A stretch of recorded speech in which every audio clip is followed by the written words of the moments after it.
তো আপনাকে ইসলামিক 5টা প্রশ্ন করব। এই প্রশ্নের উত্তরগুলা ইনশাল্লাহ দেওয়ার চেষ্টা করবেন, দিবেন। আপনি তো রেডি ইনশাল্লাহ? ঠিক আছে। তো আপনাকে প্রশ্ন করি, 5 ওয়াক্ত নামাজের ফরজ কয়টি? জানি না। আচ্ছা, আপনার জন্য দ্বিতীয় প্রশ্ন, অজুর ফরজ কয়টি জানেন? তাও জানি অজুর ফরজ জানেন না? 3 নাম্বার প্রশ্ন করি আপনাকে, গোসলের ফরজ কয়টি? না।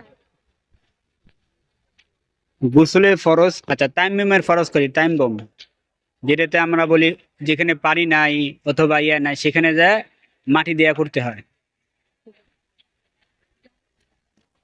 এটাও জানেন না? সহজ একটা প্রশ্ন করি। আচ্ছা, ফজর এর মানে নামাজ কয় রাকাত? ফজর, হ্যাঁ।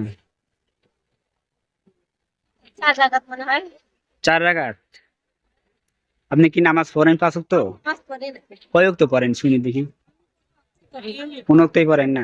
কোন ক্লাসে পড়েন? পড়িও না। পড়েন না, না বিশ্বাস হয় না। আচ্ছা যাই হোক, ফজরের নামাজ হলো 4 রাকাত, 2 রাকাত সুন্নত আর 2 রাকাত হলো ফরজ, মোট 4 রাকাত ফরজের নামাজ। ঠিক আছে, আপনি মনে হয় জানেন তাও বললেন না। জানি না। আচ্ছা যাই হোক, আপনাকে আর কিছু প্রশ্ন করব।